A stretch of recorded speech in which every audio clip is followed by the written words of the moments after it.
Today I'll show you a fantasy comedy drama film, Heart and Souls. Spoiler ahead, watch out and take care. In San Francisco, 1959, a pregnant mother is going to deliver her baby soon, so her husband sends her to the hospital by car. At the same time, 4 different strangers are living their ordinary lives in San Francisco. Here's a single mom singing a song to her children before leaving for work. At the theater, would-be opera singer fails his audition because of nervousness, and again ruins the hiring opportunity.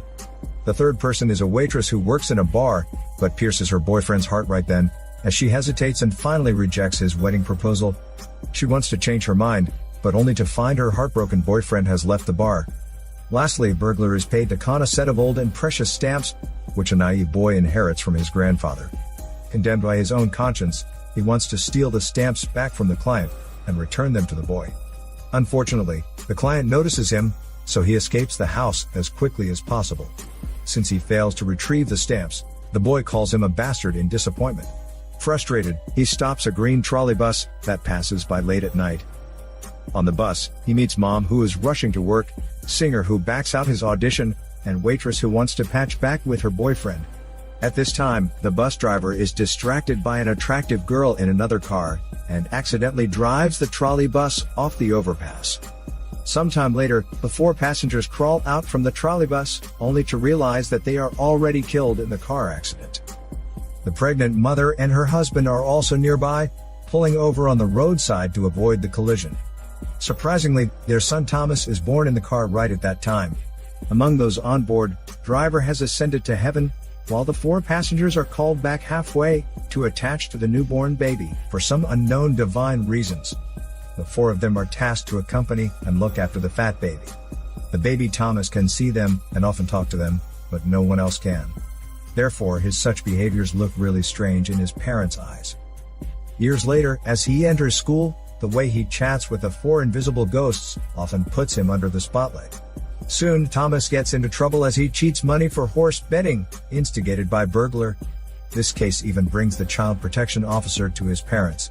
Thomas' father decides to send Thomas to a psychiatric center for rehabilitation, so as to prevent Thomas from more pains and harms.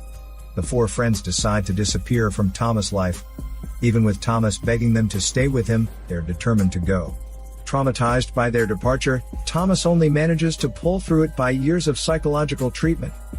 Years later, Thomas has grown into a heartless vice president of a renowned bank. He hates to make or maintain connections with any people around him. Even though he has a smooth sailing in career, his hormone relationship is in a total mess. He refuses to go any further with his longtime girlfriend Anna. When Anna invites him to meet her parents, Thomas intends to reject her. Thomas' unreasonable reactions make the 4 ghosts worry. Just when they debate about what is right for Thomas' life, a green trolley bus passes through the wall and stops right before them. Actually, this trolley bus is to transport ghosts to their next life.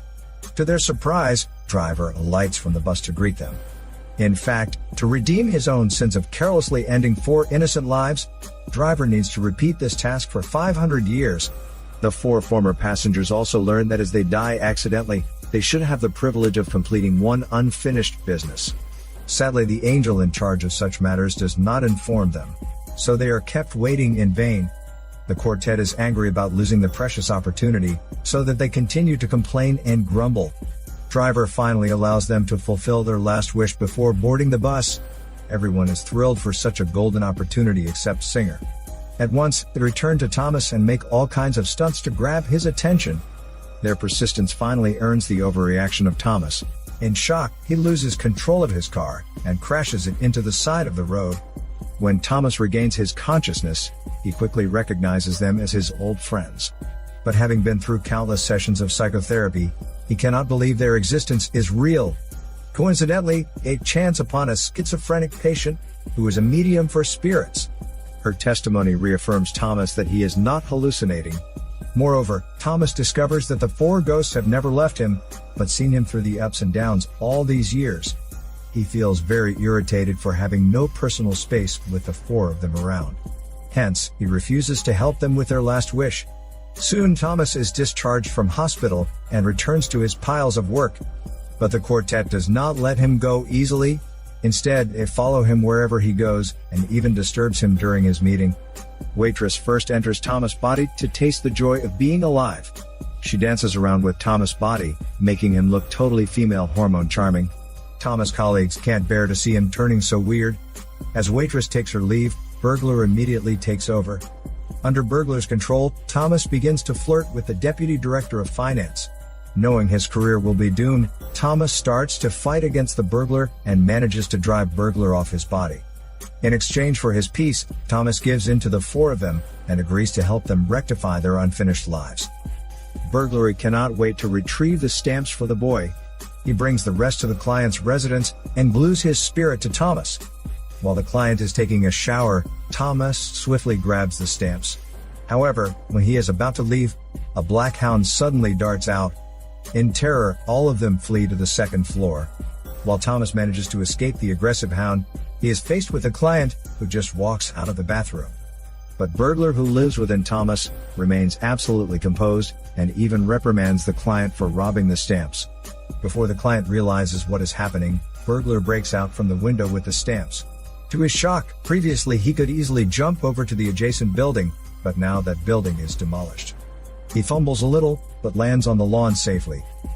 Due to his illegal parking, he is dealt with a traffic police, who finds Thomas to be in arrears for a high parking fee. Though Thomas wants Burglar to keep silent, Burglar hails insults and curses at the police, which gets Thomas arrested in the end. After settling the payment, Thomas is reminded of his date with Anna. Anna is agitated for Thomas' lateness at first, but soon she accepts Thomas' sincere apologies. Following the date, Thomas visits the stamp's true owner and returns the $100,000 worth item to him. The boy, who is now a father, is overjoyed to see the stamp again. Everyone rejoices to see Burglar's wish come true. While they are celebrating, there comes the green trolley bus to fetch Burglar. Burglar wants to spend more time with his friends, but he is drawn into the bus by an unknown force. He bids farewell to Thomas and prepares for the next phase of his life. The second mission is to find Mom's 3 children. Back then, when the single mom passes away, her 3 children are adopted by 3 different families. But the details for adoption are kept highly confidential. Clueless, they have no choice but to visit Mom's previous house. Over there, Mom discovers that her good friend just stays nearby. Thomas then visits the friend on her behalf and is told that Mom's 2 daughters are adopted by the same family, but her youngest son's location remains unclear. Considering that her daughters might have some ideas about where their brother is, they move to meet the daughters. However, a heavy traffic jam jeopardizes their plan. Due to such unforeseeable inconvenience, Mom volunteers to give priority to Singer's wish. Since the show tickets are sold out at the theater, Thomas sneaks in by seducing the security guard with the spirit of the charming waitress. However, no matter how prepared he is, Singer cannot overcome his stage fright to sing. In order to get rid of Singer's fear, Thomas asks all the audience to stand up and sing the national anthem together with Singer. Owing to the encouragement of Thomas and the audience, Singer makes his debut. His soothing heavenly voice calms down the audience. Moved by his beautiful singing, the jazz musician goes the extra mile to accompany him by guitar. Their wonderful performance creates great excitement among the audience. Right at this time, the green trolleybus stops on the stage, implying that it is time for Singer to go. Singer happily says goodbye to his ghost friends and extends his appreciation to Thomas before embarking on a brand new journey. Unfortunately, Thomas is arrested for disrupting the stage performance. At the police station, he again meets the same officer who claims payment from him. After Thomas is bailed out, he bumps into Anna outside the police station. Actually, Anna is among the theater audience to witness Thomas' performance. She is quite upset that Thomas has lied to her. The two have a fierce argument, and Anna leaves in a fury. As time is pressing to resolve issues for Mom and waitress, Thomas decides to appease Anna later. The sad thing is his car crashes with the policeman's car when he tries to back it. Adding to the tension, they see the green trolley coming in their direction. To give Mom the luxury of time to see her beloved children, waitress is willing to go first. On the other hand, the policeman hugs his daughter and sings her the nursery rhymes. Mom is struck by his singing, for it is the very song Mom composed for her youngest child. Urged by Mom, Thomas calls the policeman by his name and informs him about his late mother. Despite much confusion, the policeman acknowledges that he calls the right name. To gain his trust, Thomas reveals the residential address of his two sisters. The policeman is unaware that his late mother is standing right beside him, and feels so proud of her son. Seeing her son's career and family success, Mom goes into Thomas' body to give her son a goodbye hug. Fulfilling her last wish, Mom boards the green trolleybus in contentment. In order to resolve the misunderstanding of waitress boyfriend, Thomas writes a letter in imitation of waitress handwriting, and plans to speak with him. But the green trolleybus appears again, warning them that time is short. To finish the task, Thomas races against time to the destination, but the trolleybus arrives at the farm ahead of them. Thomas persuades driver to spare them a little more time. Once permission is granted, Thomas hastens to approach the farm owner to inquire about waitress boyfriend. To their dismay, her boyfriend just died of an illness 7 years ago. Watching Thomas arguing with driver, waitress is reminded that Thomas and his girlfriend are making the same mistake as she did. She then realizes her true mission should be helping Thomas earn his true love. Such a realization frees her from her guilt, and waitress sincerely asks Thomas to cherish Anna. Owing to her earnest prayers, God grants her a favor to hug Thomas physically. Thanks to waitress' friendly advice, Thomas decides to have a heart talk with Anna. He plucks up his courage to tell Anna why he rejects her. As Anna loves him, she forgives him from the bottom of her heart. The two finally live happily together, and prepare to restore their harmony.